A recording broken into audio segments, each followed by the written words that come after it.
সুপ্রিয় ইসলামিক মোটিভেশনের দর্শক মণ্ডলী, আশা করি মহান আল্লাহ পাক রব্বুল আলামিনের অশেষ মেহেরবানি ও দয়ায় আপনারা সবাই ভালো আছেন।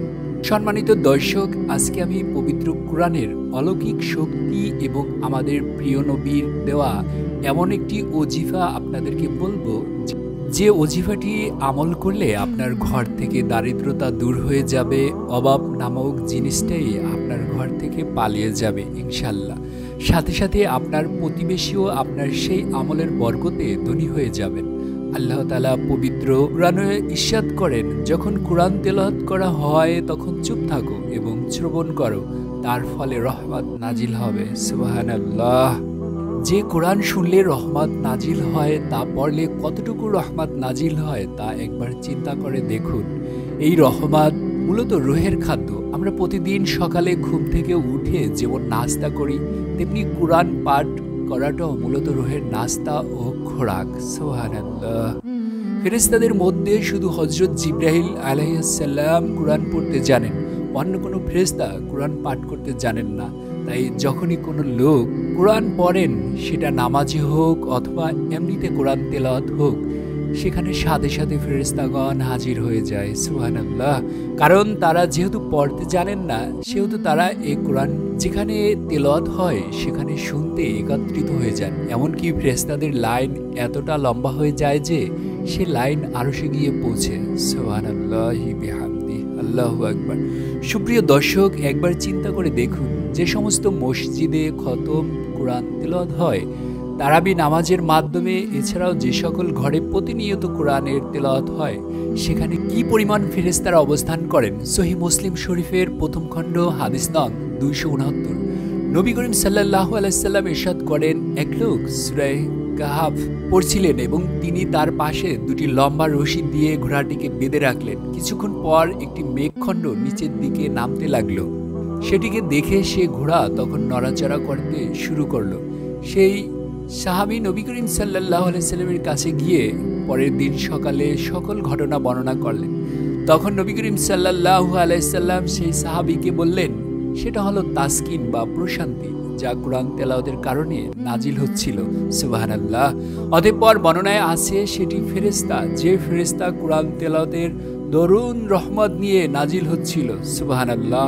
অপর এক হাদিসে আছে, যখন কোনো কারি কোরআন তেলাওয়াত করেন, এমনকি কোনো তেলাওয়াতকারী কোরআন তেলাওয়াত করেন, তখন ফেরেশতা সে তেলাওয়াতের কারীর নিকট যেতে যেতে তার এতই নিকটে পৌঁছে যান যে সে তেলাওয়াতকারীর মুখের সাথে ফেরেশতারাও মুখ মিলিয়ে দেন। সুবহানাল্লাহি বিহামদিহি, আল্লাহু আকবার। ইমাম আশিম কুফি রাহমাতুল্লাহ আলাইহি অনেক বড় একজন কারি ছিলেন। তিনি একবার কাবা শরীফ জিয়ারতে যান। সেখানে তিনি বেশ কিছুদিন থাকেন। অতঃপর আশেপাশে যারা থাকতো, তারা তার মুখ থেকে অপরূপ সুগন্ধি বের হতে দেখেন। একজন প্রশ্ন করে বললেন, হুজুর, আপনি কি ব্যবহার করেন? আপনার মুখে থেকে এত মিষ্টি খুশবু কিভাবে বের হয়? তখন তিনি জবাব দিলেন, আমি কিছুই ব্যবহার করি না, তবে আমি প্রতিদিন রাতে ও সকালে, বিশেষ করে রাতে শোয়ার আগে কোরআন তেলাওয়াত করে থাকি। সুবহানাল্লাহ। একদিন কোরআন পড়তে পড়তে আমি ঘুমিয়ে গেলাম। রাতে আমার প্রিয় নবী করিম সাল্লাল্লাহু আলাইহি সাল্লামকে স্বপ্নে দেখতে পেলাম। নবী করিম সাল্লাল্লাহু আলাইহি সাল্লাম আমাকে বলছেন, আশিম, যখন তুমি কোরআন তেলাওয়াত করো তখন আমার খুব ভালো লাগে। তোমার কোরআন তেলাওয়াতের সৌন্দর্যে আমি মুগ্ধ হয়ে যাই। সুবহানাল্লাহ। আসো, আজকে আমি তুমি যে জবান দ্বারা আল্লাহ তাআলার কালাম পাঠ করো, সে জবানে চুমু দিব। সেদিন স্বপ্নে আমার প্রিয় নবী আমাকে চুমু দিলেন। সেদিন থেকে আমার মুখ থেকে এমন চমৎকার খুশবু বের হয়। সুবহানাল্লাহি বিহামদিহি। এই ছিল আগের যুগের লোকজনের অবস্থা। আর আজকাল আমাদের অবস্থা হলো, শোবার সময় বালিশের পাশে থাকি টিভি রিমোট অথবা মোবাইল ফোন। এমনকি জাগ্রত হওয়ার পর সাথে সাথে আমরা হাতে রিমোট বা মোবাইল নিয়ে থাকি। নাউজুবিল্লাহ। প্রিয় দর্শক, মনে রাখবেন, কিয়ামতের দিন প্রত্যেককে সেই অবস্থায় উঠানো হবে যে অবস্থায় তার মৃত্যু হয়েছিল। এবার চিন্তা করুন, রাতে মুভি দেখতে দেখতে ঘুমিয়ে গেছেন। যদি সেই ঘুমেই আপনার মৃত্যু এসে যায়, তাহলে কিয়ামতের দিন কি অবস্থায় আপনি উঠিত হবেন। নবী করিম সাল্লাল্লাহু আলাইহি সাল্লাম ইরশাদ করেন, কোরআন আল্লাহ তাআলার পক্ষ থেকে একটি লটকানো রশি, যার একটি মাথা তোমার হাতে এবং অপর মাথা তোমার প্রভুর হাতে। সুতরাং সে সকল লোক সুভাগ্যবান যারা কোরআনের সাথে জুড়ে যান, মিলিত হয়ে যান, সবসময় কোরআনকে আঁকড়ে ধরেন।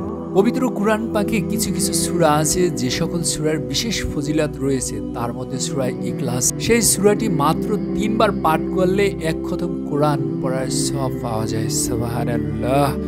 শেষ সূরা ইখলাসের আরও একটি আমল হলো, এক সাহাবী নবী করিম সাল্লাল্লাহু আলাইহি সাল্লামের কাছে নিজের অভাব অনাটনের অভিযোগ করলেন এবং বললেন, ইয়া রাসূলুল্লাহ সাল্লাল্লাহু আলাইহি সাল্লাম, আমার পরিবার অনেক বড়, কিন্তু আমার আয় রোজগার কম।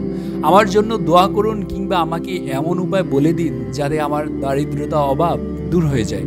নবী করিম সাল্লাল্লাহু আলাইহি সাল্লাম ইরশাদ করলেন, যখনই তুমি ঘরে যাবে তখন ঘরবাসীকে সালাম করবে এবং ঘরে ঢুকে একবার সূরা ইখলাস পাঠ করবে।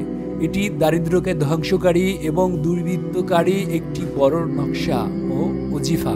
যখনই আপনি ঘরে ঢুকবেন তখনই আসসালামু আলাইকুম বলবেন, এরপর শুধুমাত্র একবার সূরা ইখলাস তেলাওয়াত করবেন। এরপর হুজুর পাক সাল্লাল্লাহু আলাইহি সাল্লাম ইরশাদ করেন, যদি কখনো এমন হয় তুমি ঘরে গিয়ে কিন্তু ঘরে কোনো লোক নেই, তখন তুমি এই আমলটি ছেড়ে দিও না, তখনও তুমি আমাকে সালাম দাও। সাহাবী বললেন, সেদিন থেকে আমি এই আমলটি শুরু করে দিলাম। ঘরে গিয়ে আসসালামু আলাইকুম ওয়া রাহমাতুল্লাহ বলি, তারপর সূরা ইখলাস পাঠ করতাম। এই আমলের বরকতে আমি তো ধনী হয়ে গেছি খুব অল্প সময়, সাথে সাথে আমার প্রতিবেশীরাও ধনী হয়ে গেল আমার সেই আমলের বরকতে। সুবহানাল্লাহি বিহামদি। তাহলে এই হাদিস শরীফ থেকে আমরা দারিদ্রতা কবর রচনা করার জন্য যেই নববী ওজিফা জানতে পারলাম, তা হলো যখনই ঘরে প্রবেশ করবেন, ঘরে ঢুকবেন, সাথে সাথে ঘরের বাসিন্দাকে সালাম দিতে হবে, আসসালামু আলাইকুম ওয়া রাহমাতুল্লাহ। এরপর সূরা ইখলাস একবার পাঠ করবেন। কুল হুয়াল্লাহু আহাদ আল্লাহুস সামাদ লাম ইয়ালিদ ওয়া লাম ইউলাদ ওয়া লাম ইয়াকুল লাহু কুফুয়ান আহাদ, যার অর্থ হলো, বলুন তিনি আল্লাহ এক, আল্লাহ অমুখাপেক্ষী, তিনি কাউকে জন্ম দেননি এবং কেউ তাকে জন্ম দেননি এবং তার সমতুল্য কেউ নেই। আর যদি কখনো ঘরে কোনো লোক না থাকে তখন আমাদের নবী করিম সাল্লাল্লাহু আলাইহি সাল্লামকে সালাম দিতে হবে। এভাবে সালাম দিবেন, বিসমিল্লাহি ওয়াসসালাতু ওয়াসসালামু আলা রাসূলিল্লাহ সাল্লাল্লাহু আলাইহি ওয়াসাল্লাম। ইনশাআল্লাহ আল্লাহ তাআলা নবীজির ওজিফার বরকতে আপনার এবং আপনার প্রতিবেশীর দারিদ্রতা দূর করে দিবেন। হযরত উমর রাদিয়াল্লাহু তাআলা আনহু যাই বলতেন তাই আল্লাহ তাআলা নাজিল করে দিতেন। একদিন হযরত উমর রাদিয়াল্লাহু তাআলা নবী সাল্লাল্লাহু আলাইহি সাল্লামকে প্রস্তাব দিলেন, ইয়া রাসূলুল্লাহ সাল্লাল্লাহু আলাইহি সাল্লাম, মাকামে ইব্রাহিমের নামাজ পড়লে কেমন হয়? সাথে সাথে জিবরাইল আলাইহিস সালাম আয়াত নিয়ে হাজির। আরেকদিন উমর রাদিয়াল্লাহু তাআলা নবীজিকে বলেন, ইয়া রাসূলুল্লাহ সাল্লাল্লাহু আলাইহি সাল্লাম, আপনার কাছে নেক লোকজনও আসেন এবং দুষ্ট লোকজনেরাও আসেন, আপনিও উম্মাতুল মুমিনিনদেরকে পর্দার হুকুম দেন না কেন? হযরত উমর রাদিয়াল্লাহু তাআলা আনহুর এই কথাটি শেষ হয়নি, তার সাথে সাথেই পর্দার আয়াত নিয়ে জিবরাইল আলাইহিস সালাম হাজির আলাইহিস সালাম নাজিল হয়ে গেলেন। এর কারণই ছিল হযরত উমর রাদিয়াল্লাহু তাআলা আনহুর ভাষায় কেন কোরআন নাজিল হয়েছিল। এই জবাবে হযরত আব্দুল্লাহ ইবনে উমর বলেন, আমার বাবা হযরত উমর এতটাই আমল করতেন, তিনি যখনই ঘরে আসতেন সাথে সাথে কোরআন মাজিদ খুলে বসে যেতেন এবং পাঠ করতেন। আজ থেকে 20 বছর আগে এটাই ছিল মুসলমানদের হালত। লোকজন সকাল সকাল কোরআন মসজিদ নিয়ে বসে যেতেন, তেলাওয়াত করত। কিন্তু আজকাল মানুষ কোরআন কখন পড়ছেন তা জিজ্ঞেস করলে সে বলতেই পারবে না, শেষ কবে কোরআন হাতে নিয়েছে তাও বলতে পারবে না। আল্লাহ তাআলা আমাদেরকে বুঝার এবং আমলটি করার তৌফিক দান করুন, আমিন।